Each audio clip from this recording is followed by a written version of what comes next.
ہے وہ قیامت ہے۔ ہم لوگوں کی بحث قیامت کے اوپر چل رہی ہے کہ اصول دین، جس کو دین کی جڑ کہا جاتا ہے، جس میں اول توحید، دوسرے عدل، تیسرے نبوت، چوتھے امامت اور پانچویں قیامت ہے۔ قیامت کی اہمیت اتنی زیادہ ہے، اگر میں آپ کو پوائنٹ ٹو پوائنٹ بتاؤں اور آپ اس کو یا تو کہیں نوٹ کر لیجئے یا یاد رکھیے، قرآن میں توحید کے اوپر اتنی آیت نہیں ہے، یعنی اللہ کی وحدانیت پر اتنی آیت نہیں ہے جتنی قیامت کے اوپر آیت نازل ہوئی ہے۔ جتنی آیتیں قیامت کے اوپر ہے اتنی آیت توحید پر یعنی زیادہ ہے، کہیں جنت کے عنوان سے، کہیں جہنم کے عنوان سے، کہیں عذاب کے عنوان سے، کہیں ثواب کے عنوان سے، کہیں میوے کے عنوان سے، نہر کے عنوان سے، حوروں کے عنوان سے، دودھ کے عنوان سے، الگ الگ اعتبار سے قیامت کی طرف اشارہ کیا گیا ہے۔ اتنی زیادہ اہمیت ہے۔ اب آئیے، جہاں تک قیامت کے بیان کی بات ہے تو کہتے ہیں کہ قیامت کا حقیقی بیان واقعی طور پہ انبیاء اور اولیاء علیہم السلام کے علاوہ کوئی بیان نہیں کر سکتا۔ اس کی وجہ کیا ہے؟ اس کی وجہ یہ ہے کہ ہم کچھ دیکھ کے تھوڑی آئے ہیں۔ انہوں نے بھی جو لکھا ہے تو جو کچھ ہے وہ سن سنا کے ہے، یعنی ائمہ طاہرین علیہم السلام کی روایات سے جو ملا، قرآن کریم نے جو بیان کیا، اس لیے ایگزیکٹ اگر کوئی بیان کر سکتا ہے تو وہ انبیاء اور اولیاء بیان کر سکتے ہیں کہ قیامت ایگزیکٹ کیا ہے اور وہاں کے حالات کیسے ہوں گے۔ ٹھیک ہے، اب آئیے، جہاں تک قیامت کی بات ہے تو بہت سارے اس کے فوائد ہیں۔ سب سے پہلے قیامت کی اہمیت کیا ہے؟ اگر جو ہے آپ قیامت کی اہمیت کتنی ہے وہ آپ دیکھیں کہ اہمیت اس عنوان سے کہ ایک انسان، بلکہ دو انسان، کہ جس کے سامنے یہ ہو کہ کچھ نہیں ہے، جو کچھ ہے یہی زندگی ہے اور اس کے بعد کوئی دوسری دنیا اور کوئی دوسری زندگی نہیں ہے، اس کا زندگی گزارنے کا طریقہ، اور ایک وہ انسان کہ جس کو یقین ہے کہ اس کے بعد ایک دوسری دنیا، ایک دوسری زندگی پائی جاتی ہے، اس کا زندگی گزارنے کا طریقہ دونوں سیم ہوگا؟ کہ جس کا یقین ہے کہ نہیں اس کے بعد بھی دوسری دنیا ہے اور قیامت ہے، اس کی زندگی گزارنے کا طریقہ کیسا ہوگا؟ کہ داڑھی نہیں مڑائے گا، نماز نہیں چھوڑے گا، روزہ نہیں جو ہے کیا کہتے ہیں چھوڑے گا، جتنی بھی عبادات ہیں اسلام کی اس پر عمل کرے گا۔ لیکن جس کا یقین نہیں ہے قیامت کے اوپر، اس کی زندگی بالکل بے منظم ہو جائے گی۔ ہو گئی بات؟ اسی لیے آپ دیکھیں کہ اگر یہ پتہ ہو جائے کہ ایگزام نہیں ہونے والا ہے تو پڑھنے کا انداز، اور ایک مرتبہ کہا جائے کہ ایگزام ہونے والا ہے تو پڑھائی کرنے کا انداز کیسا ہوتا ہے۔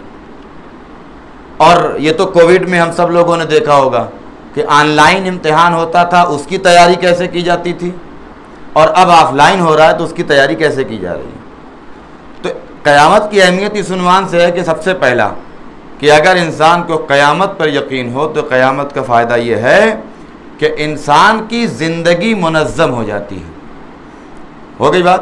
انسان کی زندگی بالکل مرتب ہو جاتی ہے۔ انسان اپنی زندگی میں جو ہے کیا ہے، دوسرے کے حقوق کو پامال نہیں کرتا۔ جس کو پتہ ہو جائے کہ ہم کسی کو ایک تماچا بھی اس دنیا میں لگائیں گے تو کہیں ہم سے کل سوال ہونے والا ہے، وہ کسی کو ایک تماچا نہیں لگائے گا۔ جس کو پتہ ہے کہ اگر ہم کسی کو منہ چڑھا رہے ہیں تو آج نہیں تو کل، کل نہیں تو پرسوں، پرسوں نہیں تو 5 سال 50 سال کے بعد جواب دینا ہے، وہ آج کسی کو منہ نہیں چڑھائے گا۔ ہو گئی بات؟ تو اگر یقین ہے تو انسان کم سے کم صحیح راستے پہ چلنے کی کوشش کرے گا۔ چل نہ پائے نہ چل پائے وہ بات کی بات ہے، اس کی اپنی کوشش ہوگی کہ ہم سے کوئی غلط نہ ہو۔ یعنی یوں کہہ لیجیے آسان زبان میں کہ قیامت انسان کو انسان بناتی ہے۔ قیامت کا عقیدہ انسان کو انسان بنا دیتا ہے۔ سمجھ گئے آپ؟ اور اگر قیامت کا عقیدہ نہ ہو تو انسان کو حیوان بننے میں وقت نہیں لگتا۔ ہے یا نہیں ہے؟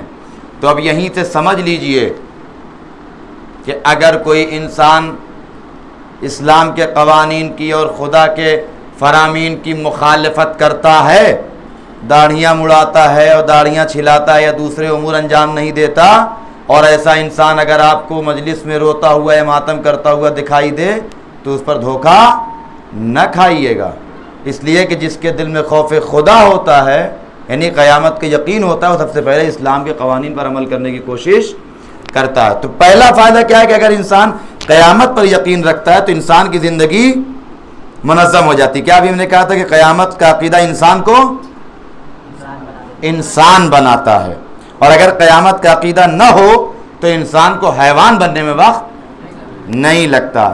اسی لیے دیکھیے آج دنیا کا قانون ہے نا، اگر قانون بنا ہوا ہے تو کوئی بھی انسان قانون کو توڑنے سے ڈرتا ہے، کیوں؟ اس لیے کہ فوراً اس کے خلاف ایکشن لیا جائے گا۔ تو اللہ نے بھی کچھ قوانین بیان کر دیے ہیں کہ اگر آپ کو، اسی لیے آپ دیکھیں کہ اصول دین یعنی قیامت اسی میں ہے نا، جڑ ہے، تو جتنا قیامت پر یقین ہوگا، درخت کی جڑ نظر آتی ہے؟ نہیں نظر آتی درخت کی، کسی پیڑ کی جڑ آج تک آپ نے دیکھا؟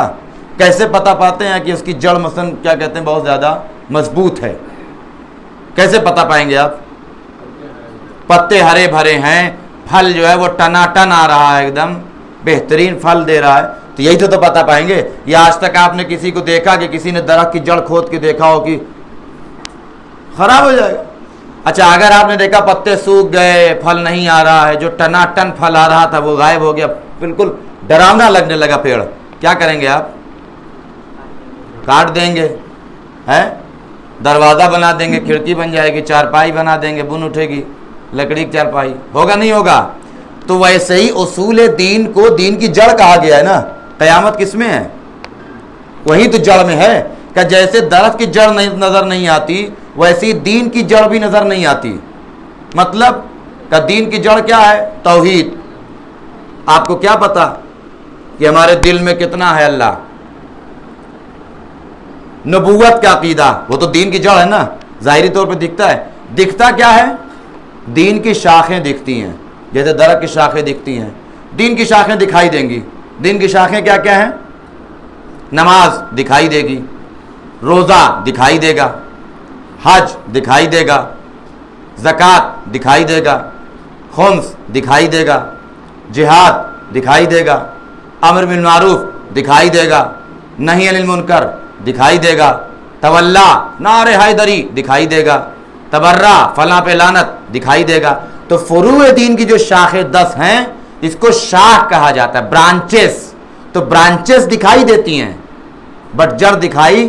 تو اب قیامت کا عقیدہ کتنا مضبوط ہے ہمارے دل میں، وہ کیسے پتہ چلے گا؟ کہ برانچز اگر ہری بھری ہیں، برانچز اگر ہری بھری ہیں اس کا مطلب جڑ مضبوط ہے، سیدھی سی بات ہے۔ قیامت کا عقیدہ انسان کو، بولیے، انسان بنا دیتا ہے۔ اب آئیے یہاں میں من جملہ آپ کو تقریباً 5 فائدے ہم آپ کو بتا دیں، قیامت کے عقیدے کے 5 فائدے ہیں موٹے طور پہ۔ اگر کوئی انسان قیامت پر یقین رکھتا ہے تو 5 آثار اس کے دکھائی دیتے ہیں، 5 سمٹمز ہوتے ہیں۔ نمبر 1 کیا ہوگا کہ اگر انسان کو جو ہے قیامت پر یقین ہوتا ہے تو وہ سب سے پہلے اپنے عقیدے کے معاملے میں حساس ہو جاتا ہے۔ کیوں؟ کل میں نے عرض کیا مرنے کے بعد اعمال کی اصلاح ہو سکتی ہے، عقیدے کی اصلاح، تھوڑا آپ بھی بلند آواز سے بولیں، نہیں ہو سکتی۔ مثلا ہمارے ابا نے حج نہیں کیا تو میں 7 لاکھ روپے دے رہا ہوں، آپ جا کے آپ کی دلیل میں ہمارے ابا کی طرف سے نیابتی حج کر دیجئے، ہو جائے گا۔ ہمارے والد صاحب کا 2 روزہ چھوٹ گیا تھا، کتنا لیں گے وہ ذرا ان کی طرف سے روزہ رکھ دیجئے۔ ہمارے والد صاحب جو ہے وہ کیا کہتے ہیں کہ کچھ نمازیں ان کی رہ گئی تھی، اگر آپ پڑھ دیتے، اجارے کی نماز ہے، لیکن ایسا ہو سکتا ہے ہمارے ابا اللہ کو ایک نہیں مانتے تھے، یہ پیسہ لیے 2 مہینے کے لیے ذرا اللہ کو ایک مان لیجئے۔ ہمارے ابا مولا علی سے بڑا بغض رکھتے تھے، قبلہ یہ پیسہ لے لیجئے ذرا، آپ مولا علی سے محبت کر لیجئے تھوڑا سا، ہوگا۔ ہمارے ابا رسول اللہ کو نہیں مانتے تھے، ذرا یہ تھوڑا پیسہ رکھیے، ان کو رسول اللہ کو اللہ کا رسول مان لیجئے، ذرا آپ قیامت پر یقین۔ عقیدے کی اصلاح نہیں ہو سکتی۔ عقیدے والا اکاؤنٹ بند ہو جاتا ہے. اور اسی لیے قبر میں پہنچتے ہی پہلے کیا پوچھا جاتا ہے؟ سوالات سب کو سنے ہوں گے نا. قبر میں کیا پوچھا جائے گا؟ من ربو کا، تمہارا اللہ کون ہے، تمہارا رب کون ہے. من نبیوں کا، تمہارا نبی کون ہے. حتیٰ کہ تلقین تو دیکھا ہوگا نا، جو قبرستان میں مردہ دو آدمی ایسے ہاتھ لگائے رہتے ہیں تو ایک مولانا لے کے بیٹھے ہیں، اسمع افہم اسمع افہم اسمع افہم یا طارف ابن عقیل، مت ڈرنا کہ تمہارے پاس جب دو ملک آئیں گے تم سے اللہ کے بارے میں سوال کریں گے تو تم ڈرنا نہیں، کہہ دینا میرا رب اللہ ہے، کہہ دینا میرا نبی جو ہے رسول اللہ ہے. یہی تو سکھایا جاتا ہے. پھر مومنین چلے جاتے ہیں، مولانا پھر رکے رہتے ہیں، پھر دوبارہ تلقین. یہاں پر بھی کیا ہے؟ عقیدہ سکھایا جا رہا ہے کہ آپ یہ جواب دے دیجیے. آج تک آپ نے کہیں سنا کہ قبر میں اترتے ہی پہلے نماز روزے کے بارے میں سوال ہوگا؟ پہلے عقائد کے بارے میں. اگر وہ سوالات آپ کے درست ہو گئے تو آگے کی منزل آپ کی آسان ہو جائے گی، آگے کی منزل. لیکن اگر پہلے ہی مرحلے میں اگر عقیدے کے سوالات میں آپ فیل ہو گئے تو آگے کی منزل پھر ہونے والا سیدھی سی بات ہے. جب ایک انسان اللہ کو اللہ ہی نہیں مانتا صحیح طریقے سے تو ایسی نماز کا کیا فائدہ؟ جب علی کی ولایت ہی نہیں ہے تو پھر روزے کا کیا فائدہ؟ لہذا پہلا مسئلہ جو ہوتا ہے، اگر انسان کو قیامت پر یقین ہو جائے اور ساری باتیں معلوم ہو جائیں تو سب سے پہلے اپنے عقیدے کے معاملے میں وہ حساس ہوتا ہے، سیریس ہو جاتا ہے، بالکل بالکل. کیوں؟ اس لیے کہ اسی چیز کے بارے میں سب سے پہلے سوال کیا جائے. کامیاب کون ہوگا قیامت میں؟ جس کا عقیدہ درست ہوگا، اللہ کو صحیح طریقے سے مانا، رسول اللہ کو صحیح مانا، امامت پر صحیح عقیدہ رکھا اور سارے عقائد جو ہے وہ درست رہے. تو قیامت کا عقیدہ کیا کرتا ہے؟ انسان کو اپنے عقائد کے معاملے میں حساس کر دیتا ہے، سیریس ہو جاتا ہے آدمی، پھر لاپرواہی نہ. اسی لیے آپ دیکھیے جن کو واقعاً قیامت پر یقین ہوتا ہے وہ جو کہتے ہیں کہ مرنے کے بعد کیا ہوگا تو پھر وہ تلاش بھی کرتے ہیں، تحقیق بھی کرتے ہیں وہ کہ اگر ان کو سمجھا دیا جائے کہ اس کے بعد دوسری دنیا تو کیا کرو گے. تو پہلا پوائنٹ یہ ہے. اب اس کے بعد اگر انسان کے قیامت پر عقیدہ اور ایمان مکمل ہو جائے تو اس کا دوسرا فائدہ کیا ہوتا ہے؟ کہ انسان پھر اپنے عمل کی طرف بھی متوجہ ہوتا ہے، عقیدے کی طرف اور سیکنڈ نمبر پہ عمل کی طرف کہ ہم کیا کر رہے ہیں. کیونکہ فَمَن يَعْمَلْ مِثْقَالَ ذَرَّةٍ خَيْرًا يَرَهُ وَمَن يَعْمَلْ مِثْقَالَ ذَرَّةٍ شَرًّا يَرَهُ. جو کرو گے چاہے برائی کی ہو چاہے نیکی کی ہو سب وہاں جواب دینا ہے. لہذا انسان اپنے عمل پر بھی نگاہ ڈالتا ہے کہ ہم جو کر رہے ہیں اس کا ہمیں وہاں پر جواب دینا ہے. ایک ایک چیز کا. آپ ایک تھپڑ بھی کسی کو اگر مار رہے ہیں تو اس کا بھی حساب کتاب آپ کو دینا ہوگا. تو کیا ہو گیا کہ عقیدہ، انسان عقیدے کے معاملے میں سیریس ہوتا ہے، عمل کی طرف متوجہ ہو جاتا ہے. اس کے بعد تیسرا کیا ہے کہ اگر انسان کو قیامت پر یقین ہو جائے تو انسان کی نگاہ میں موت کا معنی چینج ہو جاتا ہے، موت کی میننگ بدل جاتی ہے. کیا مطلب موت کی میننگ بدل جاتی ہے؟ کہ ابھی پرسوں ہم نے غالباً بیان کیا کہ کچھ لوگوں کے یہاں یہ ہے کہ موت یعنی فنا، موت یعنی ختم، مر گئے ختم. جیسے آپ نے ایک لکڑی جلایا وہ راکھ بن گئی پھر اڑ گئی، ختم کہاں گیا نہیں معلوم. آیا انسان بھی ایسا ہی ہے کہ مرنے کے بعد ختم، کچھ نہیں ہے، فنا ہے، جو کچھ ہیں اسی دنیا تک ہیں؟ کہ نہیں.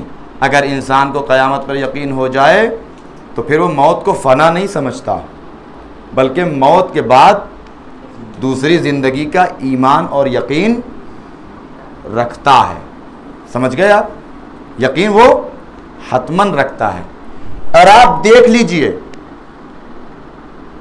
کہ اگر انسان